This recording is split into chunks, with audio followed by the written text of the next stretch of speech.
El Evangelio que hoy día nos presenta la fiesta de la Epifanía del Señor es el Evangelio fascinante de los magos de Oriente que vienen a adorar al niño Jesús. Descubren que ha nacido el Redentor, que ha nacido el Rey a partir de una estrella.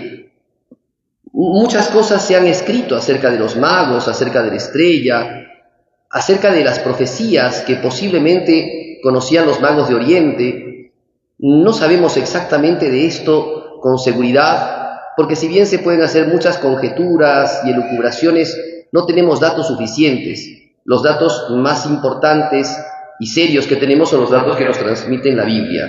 Venían de Oriente, eran magos, por tanto científicos, astrólogos, y que habían descubierto la llegada del Mesías a partir de una estrella que había salido, una estrella descomunal, una estrella que no se había visto antes y que era el signo de la llegada del Mesías.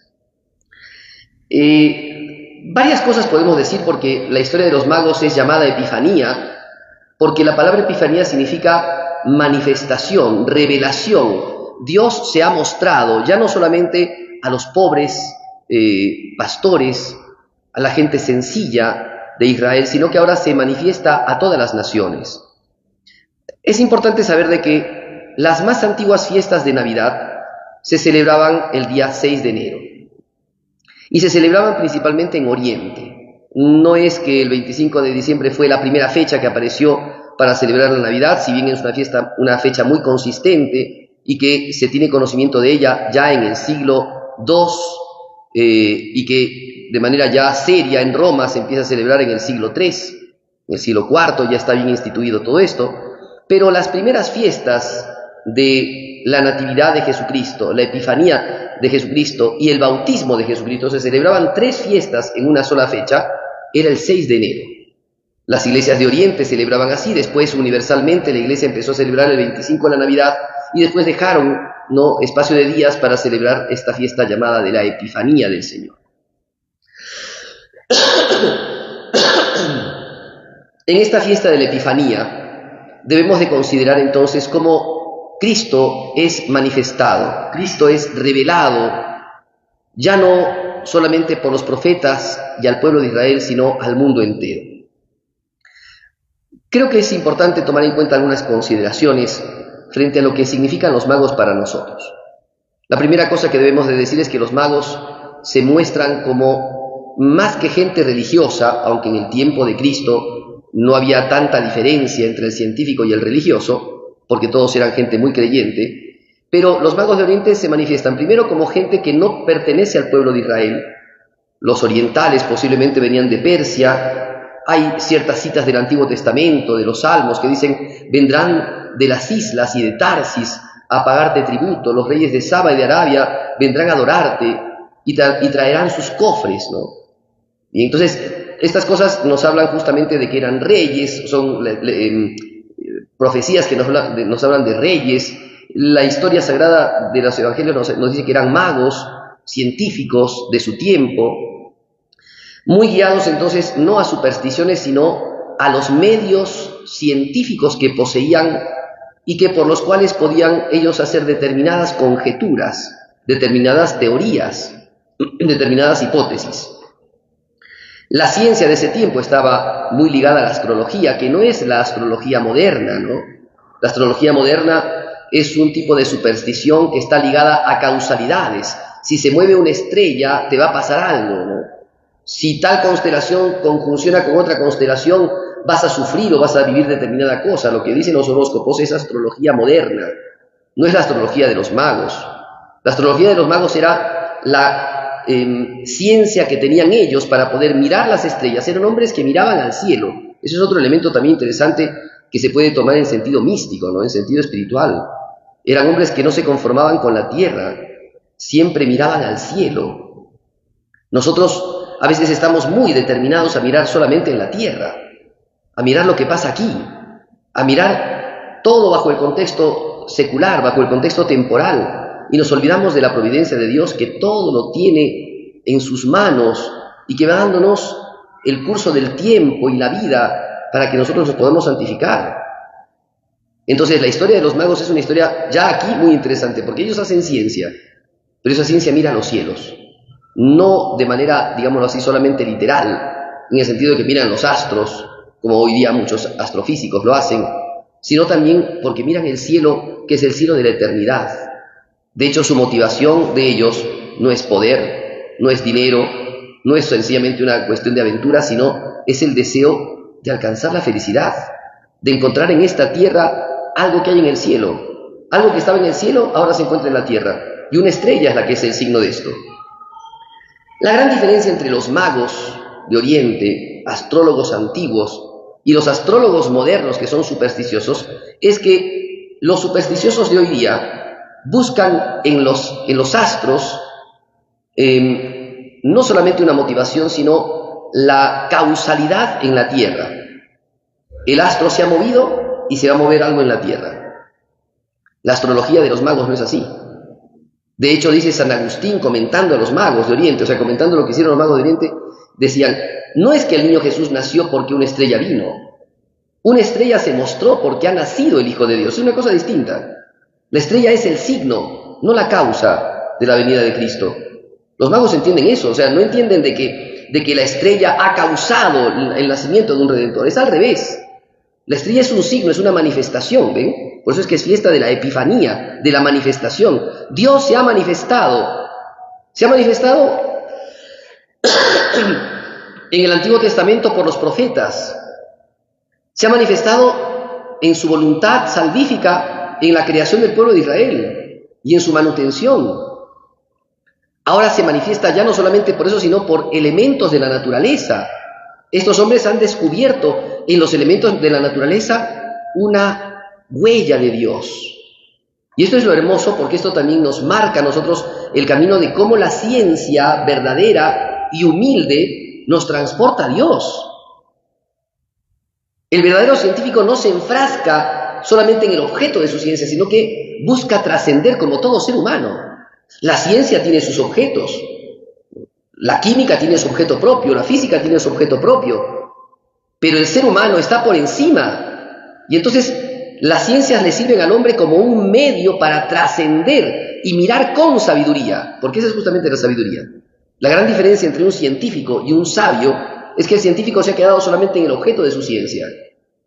¿Cuántas veces hemos descubierto gente que ha estudiado astronomía? Hay casos, ¿no?, inclusive emblemáticos, de gente que ha estudiado astronomía y que se queda solamente en los astros y no mira más allá.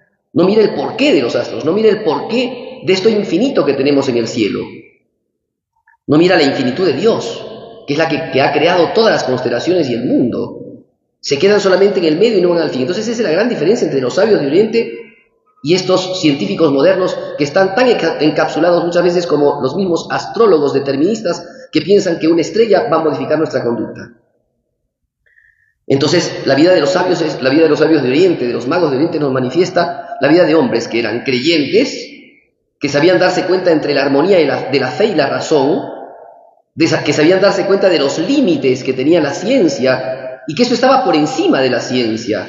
Ellos veían el cielo, y el cielo tiene una mecánica, el cielo tiene una estructura, y el cielo va caminando, el cielo va andando, pero de repente aparece algo fulgurante que no existe antes en el cielo, es algo nuevo, y es algo que de alguna manera ellos, porque no sabemos cuál es la razón, de alguna manera ellos han descubierto la raíz de esta estrella.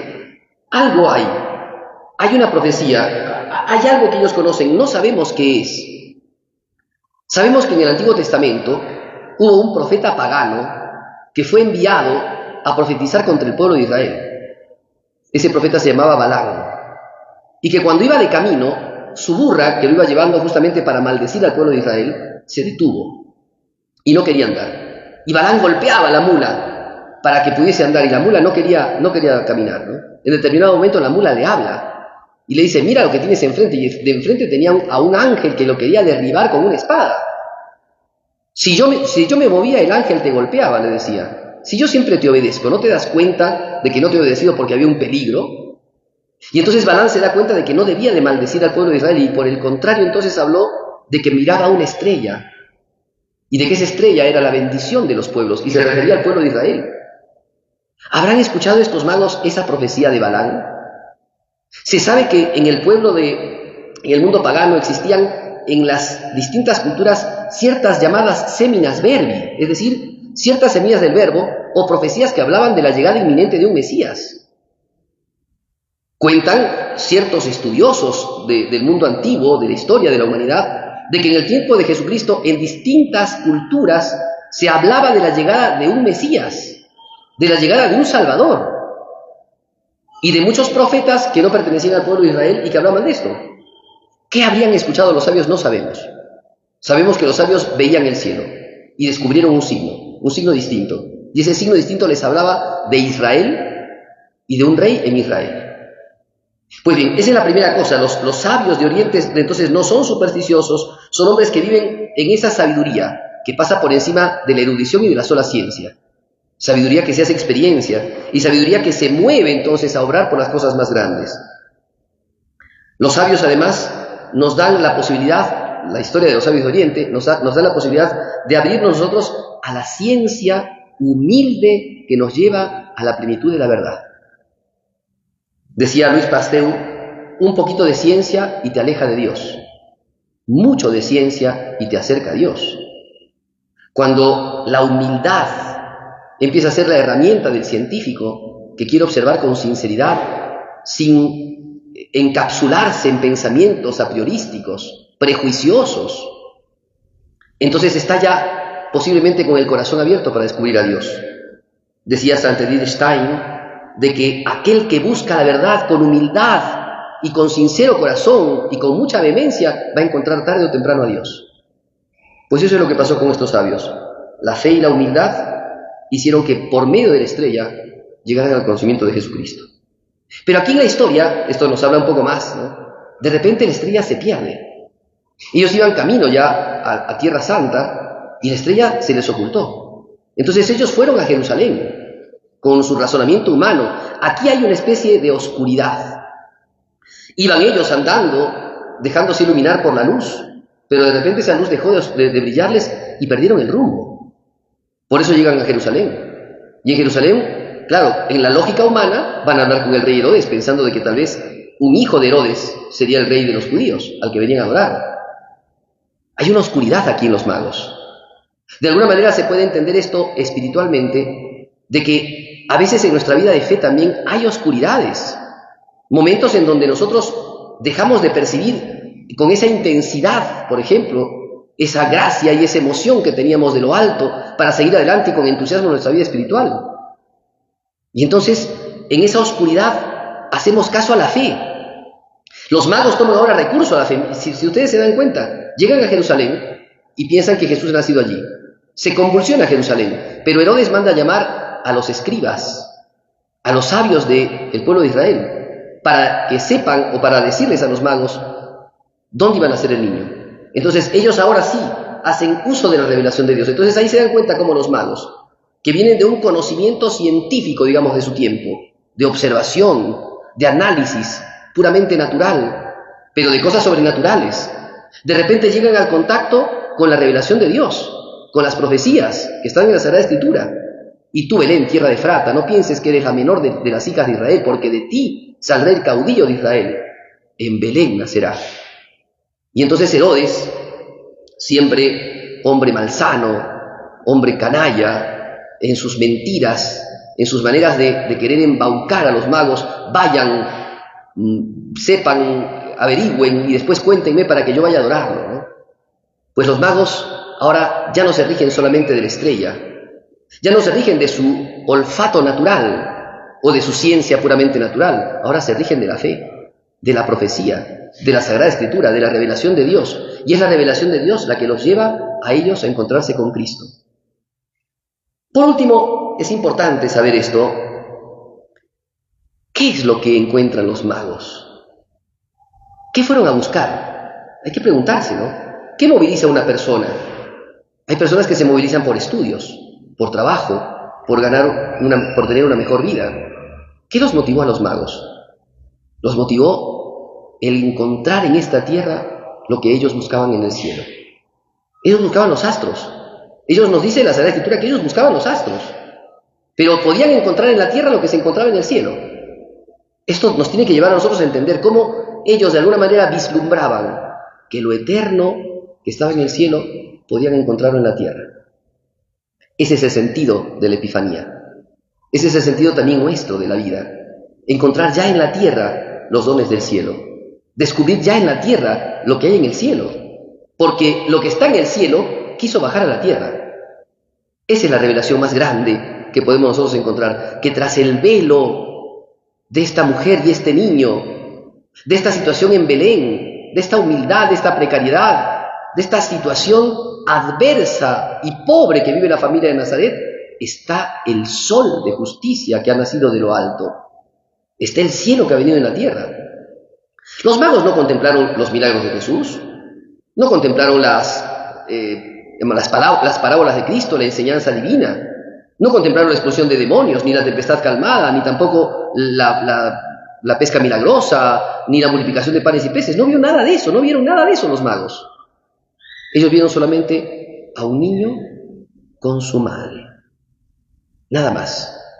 Y esa realidad, esa expectación cruda de la humildad, de la pobreza, de la sencillez, eso es lo que a ellos los llevó al convencimiento de que el cielo vino a la tierra.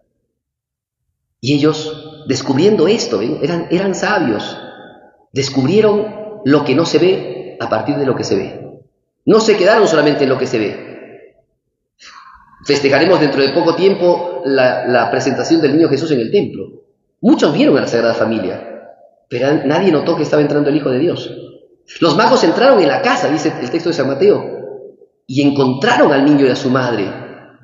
Lo encontraron. Era una cosa fantástica. Cuando uno empieza a leerlo con detenimiento, encontraron, o sea, era el tesoro escondido, la parábola del tesoro escondido de Jesús. Vendieron todo. Dice, aquel que encuentra un tesoro escondido se va a vender todo y compra el campo para quedarse con el tesoro. Encontraron el tesoro, encontraron a Jesús. Por eso es que dice el texto hermosamente, ¿no?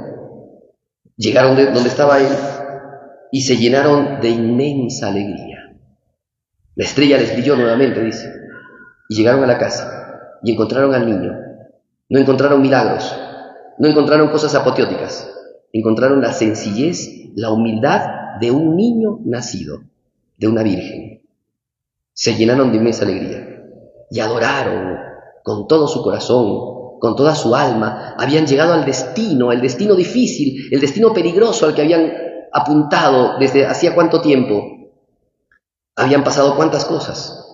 Cada observación, cada paso que dieron en su travesía, cada situación difícil, había valido la pena. Encontraron al que estaban buscando y por eso se llenaron de alegría. Y por eso le ofrecieron sus pobres regalos, pero regalos al fin. Miren ustedes cómo tan hermosa es la vida cristiana, que uno siendo tan pobre le puede ofrecer a Dios, que es infinito, que tiene todas las cosas, le puede ofrecer dones. Esa es otra inmensa enseñanza de este texto. ¿Podemos nosotros ofrecerle nuestra pobreza a Dios? Pues sí. Los magos nos enseñan que oro, incienso y mirra, aunque suenen para algunos, el oro suene bastante fulgurante, sin embargo es pobreza ante Dios, que es el dueño de todas las cosas. ¿Puede el hombre ofrecerle su oro de tal vez las cosas brillantes de su vida, sus virtudes, sus buenas acciones? ¿Puede ofrecerle su caridad? Claro que sí. ¿Puede ofrecerle el incienso, es decir, sus oraciones, su penitencia? ¿Puede ofrecerle sus alabanzas? Claro que sí. Y puede ofrecerle la mirra. La mirra, acuérdense que es el signo de los muertos, es decir, su sufrimiento, su agonía, sus dificultades, su muerte. ¿Se las puede ofrecer a Dios? Claro que sí. A partir de que los magos llegan a ver al niño Jesús, el hombre puede ofrecerle a Dios estas pequeñas cosas. Y Dios, que es tan bueno, tan sabio, tan misericordioso, las acepta con amor. Y eso al hombre le da inmensa alegría. Por último, los magos entonces nos manifiestan lo que es el verdadero sentido de la religión. Dice un salmo tan bonito: como busca la sierva corrientes de agua, así mi alma te busca a ti, Dios mío. Los magos buscaron como la sierva busca el agua, buscaron a Jesús a partir de la estrella. Y cuando llegan como la sierva que llega al agua a refrescarse y a alegrar su corazón. Así también llegó el corazón de los magos a alegrarse, a enternecerse y a adorar al Dios 3 veces santo, porque habían encontrado su felicidad. Que la historia de los magos nos ayude entonces a nosotros a emprender nuestro camino cristiano, porque así también como los magos, nosotros mediante el mundo y mediante la fe, mediante las ciencias, mediante las artes, la cultura y la teología, podemos conocer a Jesús mediante esas estrellas. Y de acuerdo a que nosotros vayamos acercándonos a Dios por la oración, por la caridad, por la vida espiritual, vamos llegando a ese conocimiento, a ese contacto con Jesús. Y por supuesto, mediante también nuestras acciones de ofrecimiento, de oraciones, penitencia, caridad, oblaciones y también nuestros sufrimientos personales, podemos nosotros llegar a alcanzar esa inmensa alegría que se alcanza en el cielo. Que la Virgen Santísima, nuestra Madre, que contempló la llegada de los magos y que se alegró de la alegría de estos hombres por la llegada de su Hijo, que ella también nos dé su gracia para que podamos nosotros también alegrarnos de Cristo nuestro Redentor, celebrar la Navidad en este tiempo tan bonito, principalmente descubriendo la llegada de la luz a nuestras vidas. Nuestras tinieblas quedaron iluminadas por la claridad de Jesús. Que la Virgen nos conceda sus gracias.